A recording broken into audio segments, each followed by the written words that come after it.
In this lecture, I plan to look at the career and the impact of the Danish king Cnut the Great. He actually was also king of England and, for a short time, king of Norway, and exercised a hegemony over Sweden. Cnut, sometimes known as Cnut the Old in the Norse tradition, is a king of European importance. And in some ways, he marks a new point in the Viking Age. He forges, essentially, the territorial kingdom of Denmark, at least in its institutions. And in part, he's able to do this because he was also king of England. He could draw upon the resources, that is financial, as well as the personnel, the talent, to create a kingdom of Denmark. He was less successful in Norway, and actually his policies in Norway, in many ways, contributed to the demise of his kingdom. So by the time of his death in 1035, Cnut ruled a North Sea empire, as it's sometimes called, that included England, Norway, Denmark, and a hegemony or some kind of personal domination over the kings of Sweden. It was an impressive-looking state. In some ways, it looked like the realization of political developments since the 10th century, that is, the Scandinavian homeland coming together in a Christian kingdom under a great European-style king, a king who in many ways saw himself as the heir of Charlemagne, or the Charlemagne of the North. And yet, shortly after his death, the kingdom was already falling apart. In the case of Norway, Cnut lost control over Norway in the very final months of his life. Well, the career of King Cnut excites a lot of imagination, a lot of study. Much of it is concentrated on his career in England. And what I plan to do in this lecture is to first look at Cnut's early career, his conquest of England. He accompanied his father, Sven Forkbeard, in the effort to take over England. And that was the conquest initiated back in 1002 when King Ethelred II of England had carried out this massacre of Danes who were in England, and that prompted Sven Forkbeard to declare war on the English king. Then I want to examine Cnut and his career as a king, not just of England, as very often he's treated, but as a king of this sort of North Sea empire. And the argument that we're going to make in this lecture, that for all of the importance of the English kingdom in this North Sea empire, or North Sea super kingdom, if you will, Cnut was very traditional and very, very Scandinavian in his approach to government. And in many ways, he drew upon the policies of his dad, that is Sven Forkbeard, as well as Harald Bluetooth, his grandfather, and his great-grandfather, Gorm the Old. And so Cnut is better understood as a Scandinavian king ruling this wide-flung empire who had aspirations to become a European-style figure like Charlemagne, rather than looking at him as an English king, or as many a textbook might state, at least in England, that Cnut was born a Viking, sea king, and died an English monarch. And there's a reason to test this theory, this image that is very often used to understand him. And finally, I want to conclude this lecture with some thoughts about why this empire didn't stay together. It is easy to dismiss it as an ambitious state that really had no foundations other than the charismatic King Cnut and his veteran warriors and fleet. And furthermore, that the arrangements for the succession were really flawed. As I noted, in the case of Norway, Cnut had lost control of Norway in the final months of his life. That is in the year 1035. Nonetheless, for contemporaries, people living in the first half of the 11th century, there was some reason to believe that this unification of Scandinavia with England had a certain amount of logic to it, that there were some institutional bases for this, as well as trade connections and economic ties, that there's no reason to simply assume that this kingdom was doomed from its start. And as we shall see in the upcoming lecture, the sequel to this lecture, there was a very long war of succession over who should have the right to rule this kingdom, this empire of Cnut. And that is not decided until the battles of 1066, when it's clear that partition is going to be the result, not a unitary state or some sort of related set of kingdoms ruled by a single family. That is, it's a dynastic union of England and the Scandinavian kingdoms. So it was by no means foreordained that Cnut's empire was going to break up. Well, let's look at the first part of this lecture, and that is the career of King Cnut and who this remarkable ruler was. Cnut, in some ways, can simply be seen as the most successful of sea kings that we've ever seen in the Viking Age. A man who ended up ruling 3 kingdoms, and in many ways being treated as a great Christian monarch who twice visited Rome, who was accepted as the equal of the Holy Roman Emperor, that is the emperor ruling in Germany, who also had the crown of Holy Roman Emperor going back to Charlemagne, who as a European-wide figure really cast in the shadow many of his contemporaries. Yet it has to be kept in mind that he remained first and foremost a Scandinavian, a speaker of the Danish tongue, and above all, he gained a great deal from his father, Sven Forkbeard. And it's important to stress that in contrast to Sven's relationship to his father, Harald Bluetooth, Sven Forkbeard never had a doubt that Cnut was going to be his heir. Cnut was the son of a dynastic marriage with a Polish princess, and it was part of a long-term Danish policy to secure alliances with the Slavic peoples, the Wends, the people dwelling on the southern shore of the Baltic, that would today be the shores of Germany and Poland, at the mouth of the Oder River, also with the princes of Poland, because these Slavic rulers were often seen as potential allies against the common enemy, the German king, the Holy Roman Emperor. In addition, Cnut was taken on campaign and fought in England with his father, and there was no doubt when his father suddenly died early in 1014, and Cnut was actually in Scandinavia raising fresh forces, the Danish army immediately acclaimed Cnut king. There was no doubt that he was the next in line.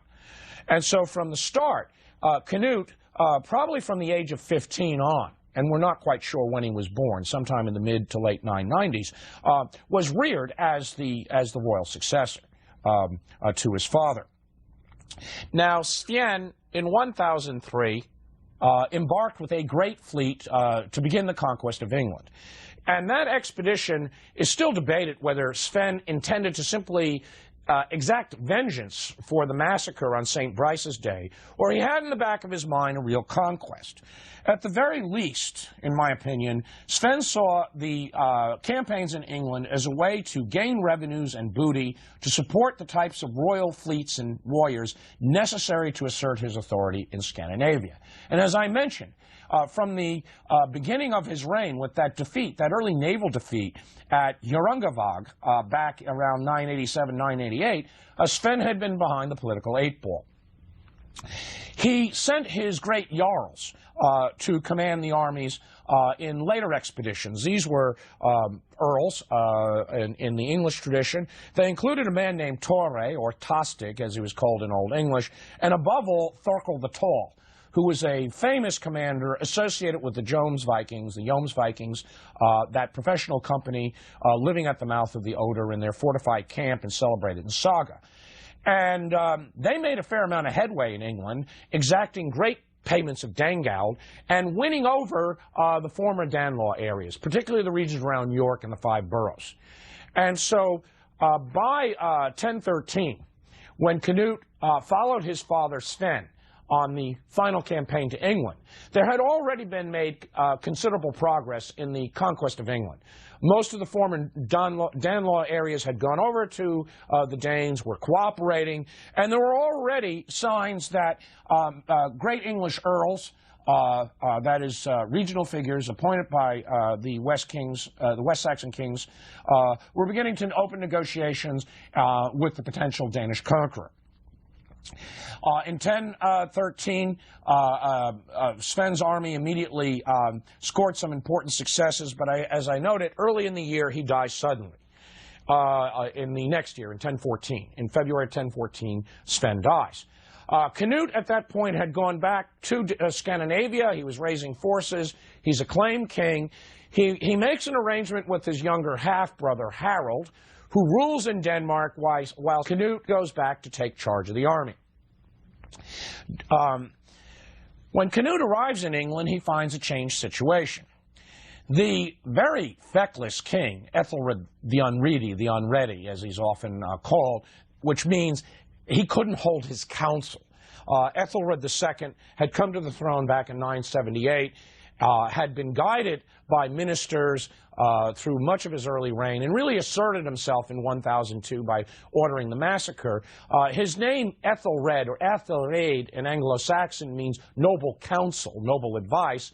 And Unread, meaning no counsel, was a title given to him, which was mocking his vacillating nature. That is, noble counsel of no counsel, king is what we have. And he was unpopular for a number of reasons. He was associated with the murder that was ordered on his predecessor, his half-brother, Edward the Martyr. He was unpopular in certain church circles. And as I noted in an earlier lecture, Ethelred lost the cooperation of the landed classes in northern England, the Anglo-Danish Norman classes, who went over to Sven and then went over to Cnut. And he turns out to be perhaps the most unsuccessful descendant of the house of Alfred the Great, and he had taken refuge in Normandy with his brother-in-law, Duke Richard II. Ethelred was married to Emma, the sister of Duke Richard II, and the Norman court at Rouen became the court where all the English exiles and political outs trekked as Sven and Cnut swept England. Well, when Cnut came back from Denmark to take charge of his army after the death of his father, he found that the oldest son of Ethelred, his name is Edmund Ironside, had returned from Normandy with forces and had rallied the English. Now, most of these English who rallied to Edmund Ironside were in the old kingdom of Wessex and the city of London, which had prospered under the West Saxon kings, whereas elsewhere in the country his support was pretty weak. There's a war of maneuver, and finally in 1016, Cnut and Edmund come to an agreement, and they essentially agree to partition the Kingdom of England more or less along the lines that Alfred had petitioned the kingdom with that old great Danish army in the 9th century. And England, in effect, would have been ruled as a divided state, with Cnut ruling in the Danish, the Danelaw areas, when in November 1016, suddenly this energetic Anglo-Saxon prince died.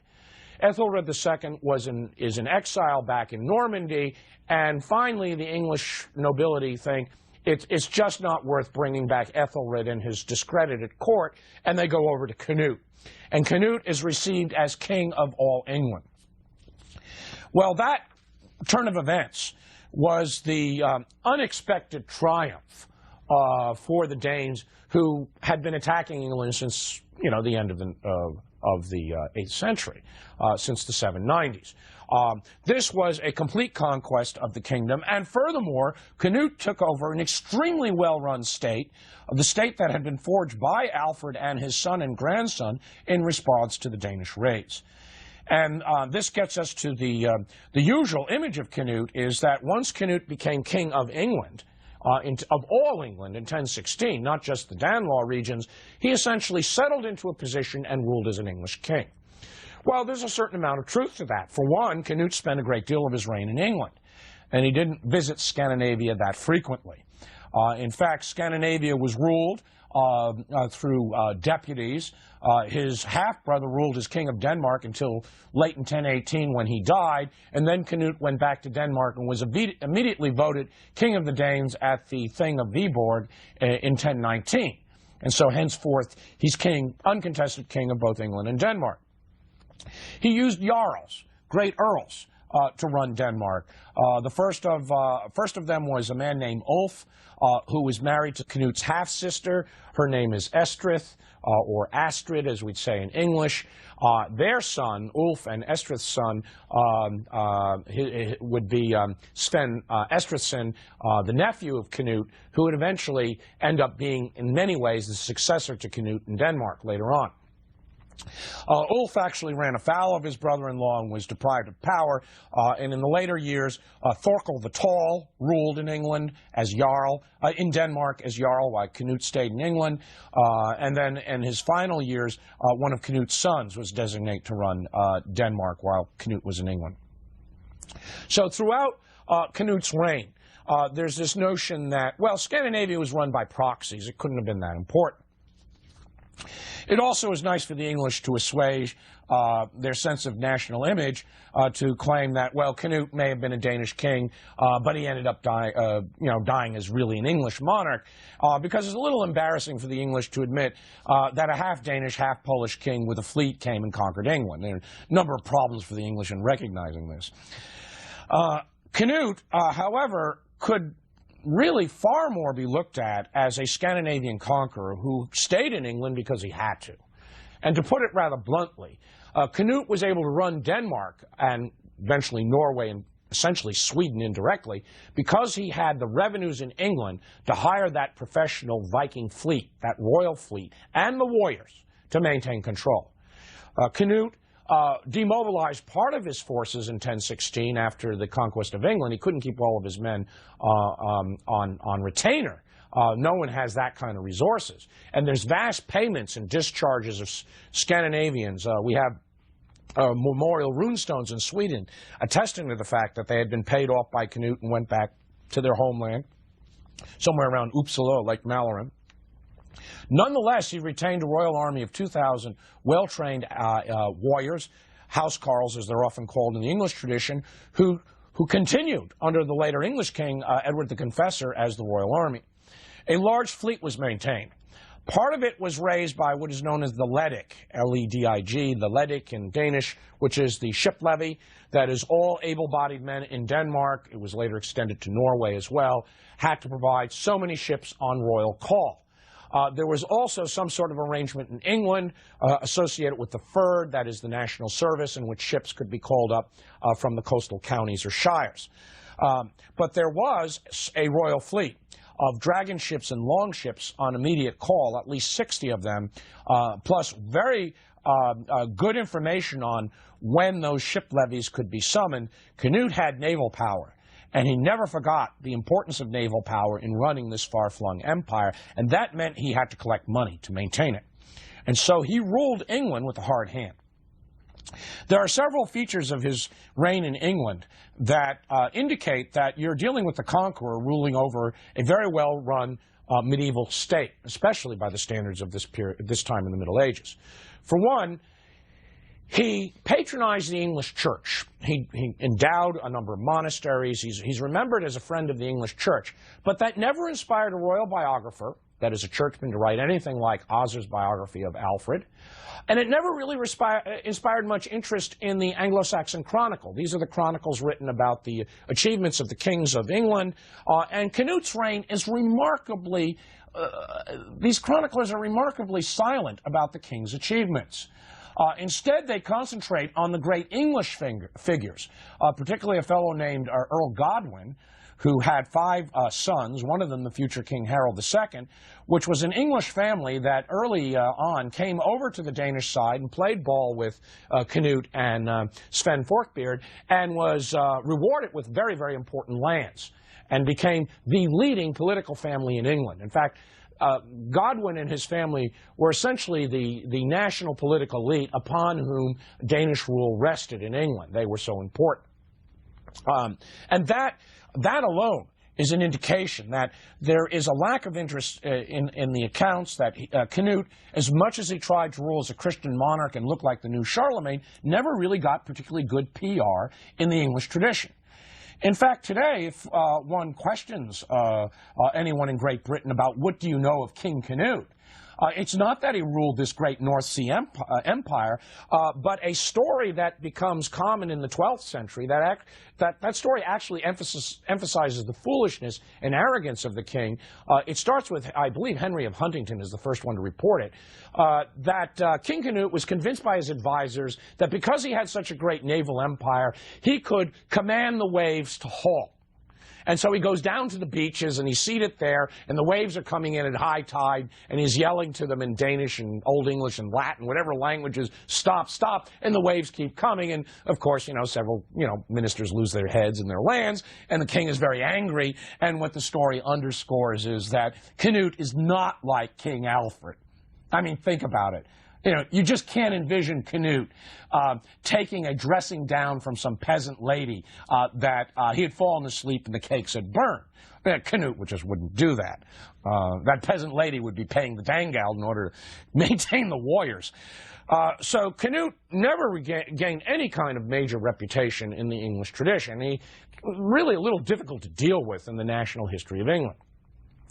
Another important point about Cnut, and why in many ways he was a Scandinavian conqueror, while he used those local institutions in England that were evolved by Alfred's successors, he also created what I like to call a charmed club of jarls. The English word is earl, which were very, very powerful regional men. These were men endowed with large areas such as Mercia and Northumbria. In some ways, their powers approximated the regional kings in Anglo-Saxon England before Alfred the Great. And this is a common arrangement. This is an arrangement we'd seen earlier, especially with his father and his grandfather. Most of Norway was ruled for a long time by Jarl Hakon. That's how Cnut ruled much of Norway up until 1015 when St. Olaf showed up. He used loyal jarls who ruled Trondelag, the whole northern section. So he depended on running Denmark through a great jarl.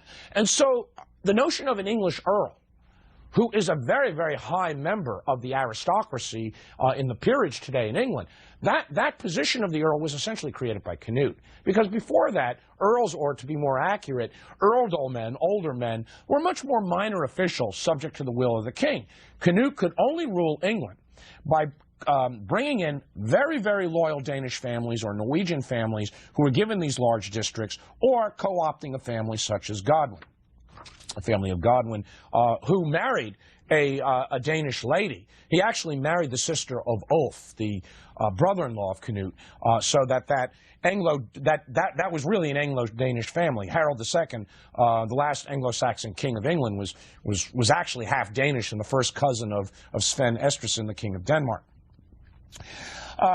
Finally, you can also see in the succession arrangements in England and Cnut's dynastic plans that he was, again, very much a Scandinavian king. He had two wives, and the sources are a bit confused about this because the first wife is usually treated as a mistress in the modern scholarship, but the medieval sources had no problem in seeing Cnut having two wives.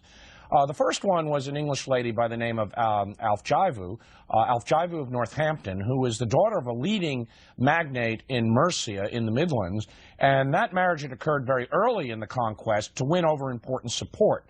And by her, he had his two oldest sons.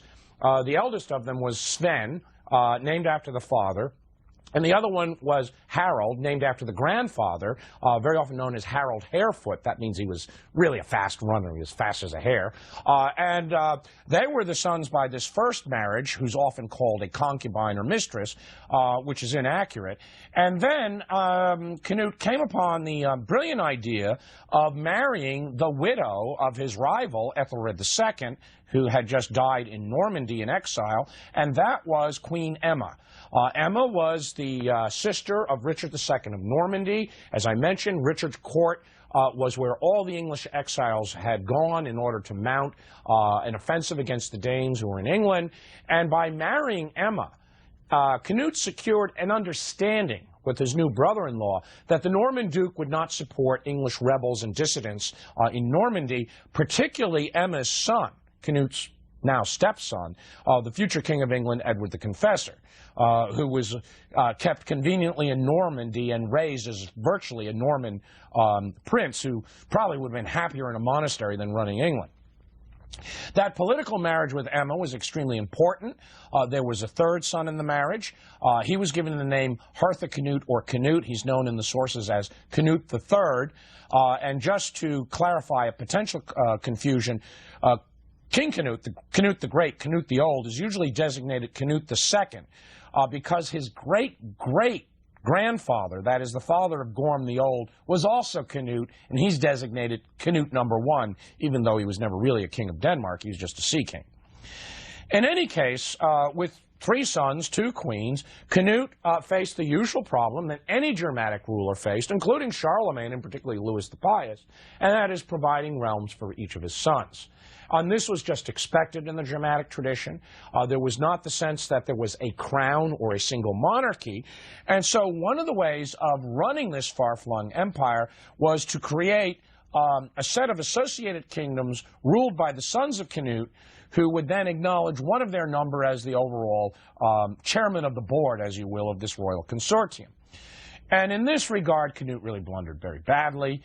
He handed over Norway in 1030 to his oldest son, Sven, who was probably considered the head of this family that was to rule in Scandinavian England. And Sven came to Norway with his mother, his very, very English mother, Alfjaivu, and they blew it.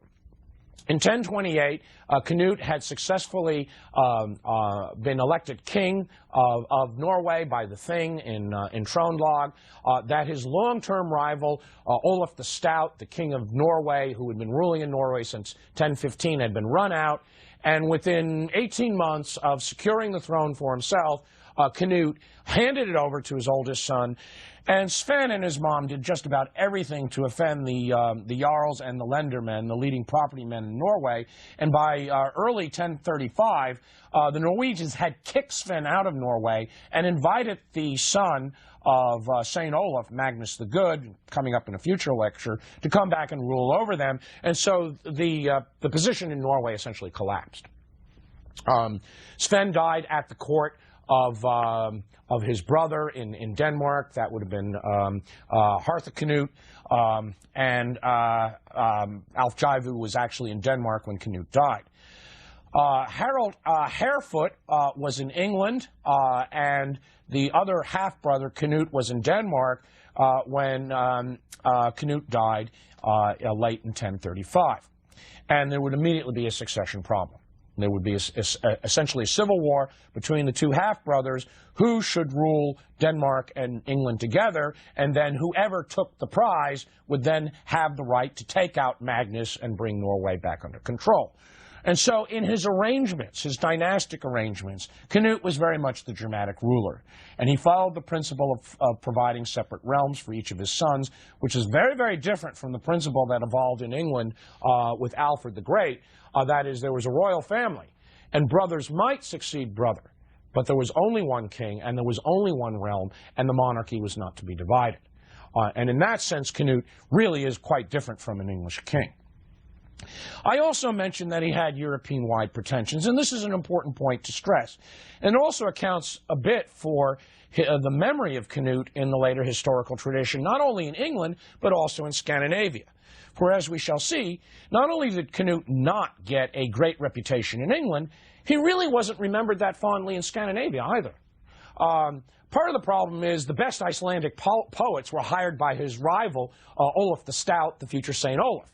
And as I mentioned in an earlier lecture, not only is it important to have the best veteran warriors and fleets on hand, it's also to have the best poets. Because in Scandinavian society, he who has the most Icelandic poets wins in the PR world, and St. Olaf was accompanied by some of the greatest poets of Iceland who sang his praises, and Cnut did not have them. And in part, Cnut was striving, in my opinion, to act somewhat like the Charlemagne of the North. That is, he was not associated necessarily with the Scandinavian kingdoms or with England. He saw himself as a figure on par with Charlemagne. And this is indicated by some of his diplomatic arrangements. 2 important papal visits, including one where he attended the coronation of the Holy Roman Emperor. Perhaps the most important diplomatic event that occurs in Western Europe at this time. That is, who is going to be crowned by the Pope, Holy Roman Emperor. Furthermore, he arranged a marriage of one of his daughters to the future Holy Roman Emperor. And that marked Denmark as a kingdom that had come of age.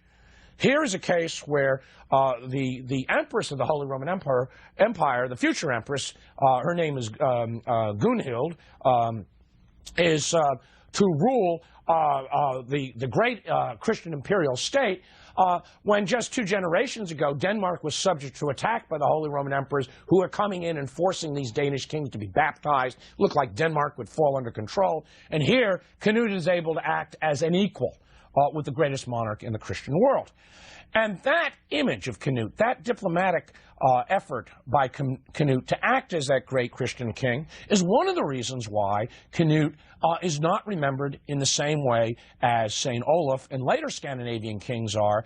And he comes across as a rather distant figure in the literature. Even so, politically and in his lifetime, he was immensely successful. He had harnessed the energies of the Viking Age to carry out the conquest of England. He had built an empire embracing the three most important kingdoms in the North Sea. He also exercised an authority over Sweden. Any professional warrior in the Northlands was in his employ or potential employ. He took the church institutions, the royal fiscal institutions of England, applied them to Denmark, and turned Denmark into a well-run, efficient Christian kingdom by his death, which his sons and eventually his nephew were able to turn into a territorial kingdom. And finally, in many ways, he provoked the emergence of a new Norwegian family, that is the family of St. Olaf, which would come to unify Norway and turn Norway into one of the most successful Christian kingdoms of the 13th century. And so, in terms of his political legacy, the kings who follow Cnut, even though his empire was partitioned, all owe their careers and their institutions to this man. And yet, strangely, he is not well known in not only the historical tradition, but also in the great poetic and saga traditions. And foremost, he handed to his successors a very, very difficult political legacy of holding this empire together, and we shall see why they failed to do so.